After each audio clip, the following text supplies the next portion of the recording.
Hi everyone. सो आज हम बात करेंगे उन इम्पोर्टेंट क्वेश्चन की जो आज के करंट अफेयर से बने हुए हैं, जो कि सभी एग्जाम के लिए ज़रूरी हैं और अपने नॉलेज को इन्हांस करने के लिए भी ज़रूरी हैं। सो चलिए स्टार्ट करते हैं उन सभी क्वेश्चन के बारे में जो आपको जानना चाहिए आज। ठीक है, तो जैसा कि आप जानते हैं कि आज है 21 सितंबर और आज मनाया जाता है इंटरनेशनल डे ऑफ पीस, मतलब विश्व शांति दिवस आज मनाया जाता है। और शांति का प्रतीक पिजन मतलब कबूतर को कहा गया है, इसलिए इसको पूरा वर्ल्ड मनाता है। तो आज है इंटरनेशनल डे ऑफ पीस। तो पीस बेगिंस विथ यू, जैसा यहाँ पे दिखा है, तो शांति आपसे ही स्टार्ट होती है। चलिए, पहला क्वेश्चन है कि who was honoured with the Asia game changer award 2020। तो इसमें से कौन सा ऐसा व्यक्ति हैं जिनको एशिया गेम चेंजर अवार्ड से सम्मानित किया गया है? तो वो हैं सैफ विकास खन्ना। क्या है?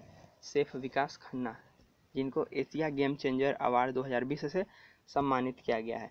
चलिए इनके बारे में कुछ बताते हैं।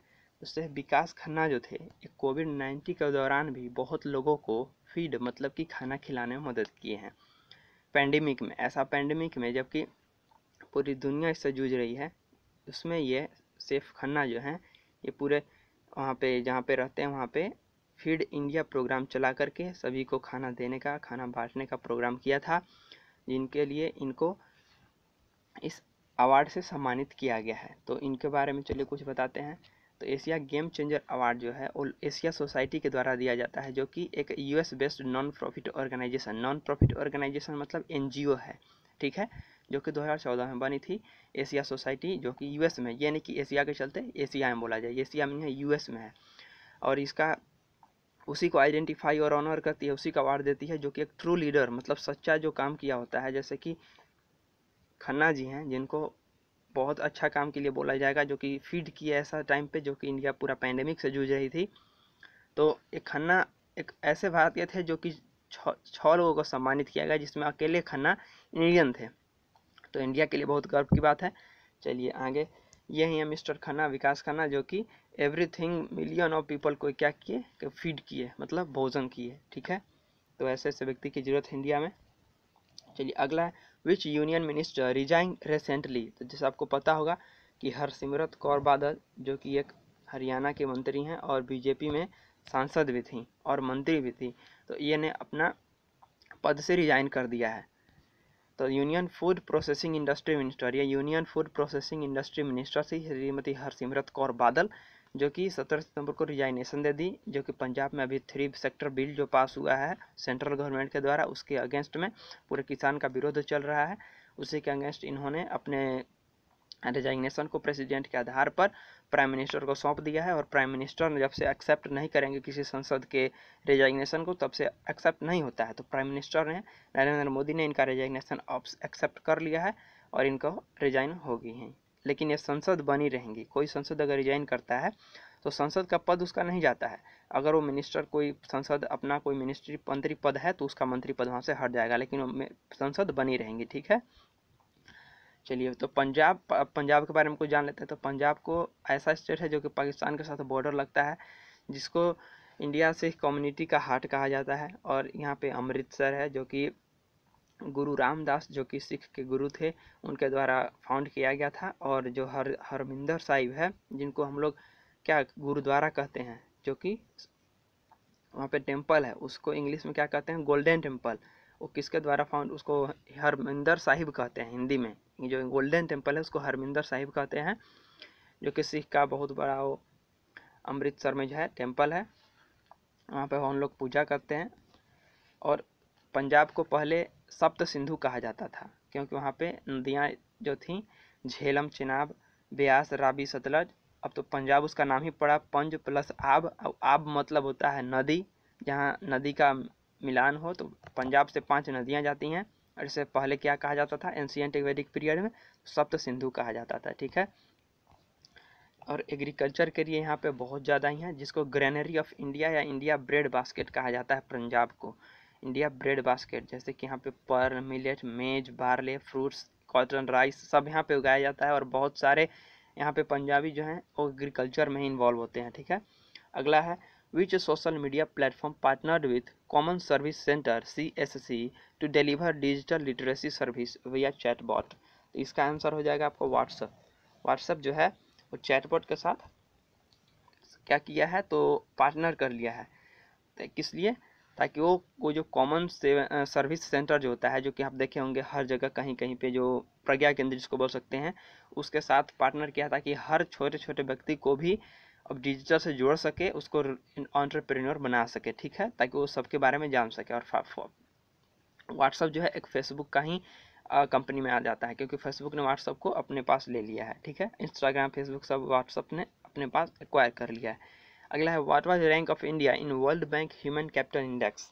तो इसका आपका हो जाएगा कि इंडिया का जो रैंक है 116 है, 116 जो है इंडिया का रैंक है, किसमें, तो world bank human capital index में, ठीक है। तो India has been ranked 116 position in the latest edition of world bank annual human capital index, जो कि अभी आया था। उसमें इसमें ये बताता है कि 116 मतलब 174 कंट्री में 116 आया, तो इससे आप अंदाज़ा लगा सकते हैं कि ये जो है ये ऐसा प्लेटफॉर्म है जिसमें बताता है कि ह्यूमन कैपिटल में कैसे बताता है, जैसे प्रैक्टिकल नॉलेज आपका कैसा है, कितना यहाँ के लोग मतलब सोच सकते हैं, कितना तेज हैं किसी काम को करने में, कितना टेक्नोलॉजी से रिलेटेड है, कितना क्रिएटिविटी अपने से करते हैं, कितना सोशल कैपिटल है, उनका खर्चा कितना है, उनका कमाई कितना है, उनका स्टेटस कैसा है, इनका कल्चरल बिहेवियर कैसा है, इसी पे कैपिटल इंडेक्स आता है। तो सोच लीजिए कि अगर 116 भारत का रैंक आया है तो कोई कितना खराब होगा, मतलब इंडिया का रैंक, सोच लीजिए, यही से।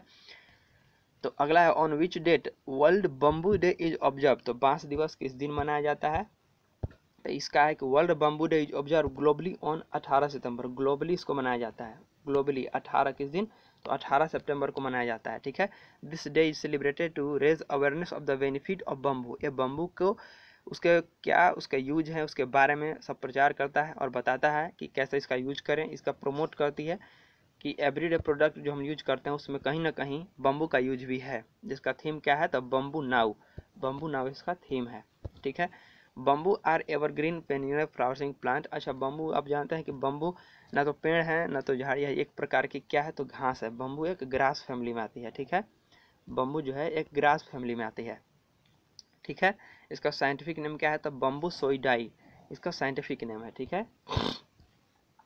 ये देखिए बम्बू के बारे में है कि बम्बू को किसको क्या कहते हैं, तो यहाँ देखिए इसको क्या कहते हैं, सो आप देख लीजिए। इसको जो बीच वाला होता है इसको नोड कहते हैं, और जो बीच बीच में होता है उसका लंबे लंबे उसको कल्म कहते हैं। बीच वाला इसको इंटर नोड कहते हैं, इसको नोड कहते हैं, ठीक है। और उसमें जो एक और निकल जाए उसमें तो इसको ब्रांच कहते हैं, और ब्रांच का सबसे जहाँ जड़ होता है उसको ब्रांच ग्रोइंग फॉर्म कहते हैं। यही था बम्बू के बारे में, ठीक है। एक्स्ट्रा जानकारी जरूरी होता है देना। Amitabh Ghosh passed away, he was the shortest serving governor of which institute. तो अमिताभ घोष जो थे वो बहुत कम समय के लिए, आज तक के सबसे कम समय के लिए चीफ गवर्नर थे आरबीआई के, रिजर्व बैंक ऑफ इंडिया के, ठीक है। तो इनके बारे में बताते हैं कि जब जो अमिताभ घोष थे वो शॉर्टर सर्विंग गवर्नर थे किसका, तो रिजर्व बैंक ऑफ इंडिया के, ठीक है। वो 16 गवर्नर थे रिजर्व बैंक ऑफ इंडिया के, जो कि 21 दिन के लिए ही मात्र 15 जनवरी से 4 फरवरी तक ही 1985 में किए थे, ठीक है। अब देखते हैं कि the reserve bank has the right to print currency up to 10,000 रुपये। आप लोग को एक बात पता होगा कि हम लोग भले ही आप 2,000 का देखते हैं, लेकिन रिजर्व बैंक के पास हाई से हाई 10,000 रुपये के नोट को प्रिंट करने का अभी है उसके पास, मतलब परमिशन है कि वो 10,000 रुपये तक के नोट को प्रिंट कर सकती है। बट अभी मार्केट में सिर्फ 2,000 तक ही नोट आते हैं, ठीक है। 500 और 1,000 का बंद हो गए पे। अगर रिजर्व बैंक ऑफ इंडिया, अगर मान लीजिए कोई बहुत सोचते हैं कि क्यों नहीं आरबीआई अभी पैंडमिक में जैसा कोरोना में खूब पैसा छाप देती है, तो ऐसा नहीं होता है। जितने आपके पास गोल्ड आपके पास रहेंगे, आपके स्टेट आपके कंट्री में आप जितना बाहर दिए हैं उसी के अनुसार रिजर्व बैंक ऑफ इंडिया जो है वो करेंसी छापती है, ताकि इसको कोई भी कभी भी अगर मेरे पास कुछ लेकर आए तो उसको हम क्या देंगे। मान लीजिए आप 100 रुपये लेकर आरबीआई के पास जाते हैं, अगर कोई नहीं आपका पैसा एक्सेप्ट करता है तो आरबीआई एक्सेप्ट कर लेती है कि हाँ दीजिए हम आपको देंगे, तो उसके अनुसार आपको जितना पैसा लेकर जाइएगा आरबीआई के पास उसके अनुसार आपको दे देती है सामान या गोल्ड जो भी उसके पास रहेगा, ठीक है।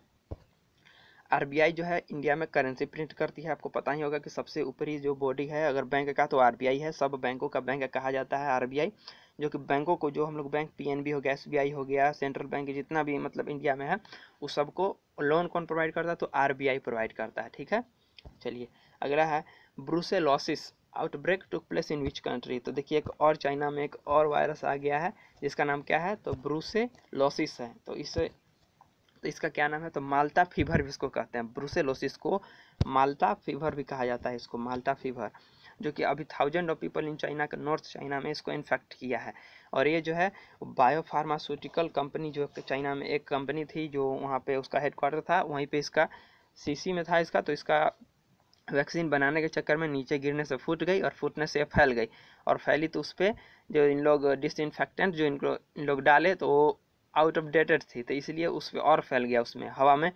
और ये जो है ये ब्रुसेलोसिस इन्फेक्शन जो है वो जानवर से आदमी में होता है, मतलब एनिमल टू मैन में, ठीक है, एनिमल टू मैन में होता है। मैन टू मैन यही है सबसे अच्छा, कि मैन टू मैन नहीं है, एनिमल टू मैन है, ठीक है। और डेयरी प्रोडक्ट को खाने से, जो कि अनपॉस्चराइज होते हैं, जिनमें रॉ मटेरियल खाने से इन्फेक्टेड है या कोई सा भी गंदा है, उसको खाने से, डेयरी प्रोडक्ट को भी इससे ब्रुसेलोसिस होता है, ठीक है। अगला है कि the union government of India has approved foreign direct investment FDI of what percent, इसका हो जाएगा 74%। 74% FDI आता है इंडिया में, अप्रूव्ड कर दिया है। तो FDI क्या होता है, जो भी बाहर के, जो कि इंडियन नागरिक नहीं है, अगर इंडिया में इन्वेस्ट करते हैं तो FDI कहता है, ठीक है। कोई भी अगर इंडियन आदमी नहीं है, अगर आप भी इंडिया छोड़कर दूसरे देश में इन्वेस्ट करते हैं किसी चीज़ में, तो FDI कहाएगा, ठीक है। ये तो डिफेंस सेक्टर में है, ये डिफेंस सेक्टर में है, जिसको 74% गवर्नमेंट ने बढ़ाकर कर दिया है, कि जिस पेंडेमिक में भी आपको पता ही होगा कि कितना ज़रूरी है, कैसे ही पैसा लाना ज़रूरी है, इसके डिफेंस सेक्टर में कितना कर दिया है इंडियन गवर्नमेंट ने, तो 74% FDI कर दिया। FDI होता क्या है, तो FDI अब जान लीजिए क्या होता है, कि is investment in the form of a controlling ownership in a business in the country by the entire based another country. वही बोले ना, किसी अनदर कंट्री के द्वारा आपके कोई बिजनेस में किसी स्टेक को परचेज करना, कितना परसेंट कोई ले रहा है, वही FDI होता है। याद रखिएगा कि FDI किसका होता है, तो बाहर का। अगर आप इंडिया में हैं, इंडिया के हैं, तो आपका FDI नहीं बोला जाएगा, वो तो आपका स्टेक परचेज होगा कि आप कितना परसेंट उसका ले रहे हैं, ठीक है। चलिए, तो इतना ही था दोस्तों आज के लिए। अगर अच्छा लगा होगा तो शेयर ज़रूर कीजिएगा। बाकी के लिए, आगे के लिए धन्यवाद, और आगे वीडियो भी ऐसा आते रहेगा।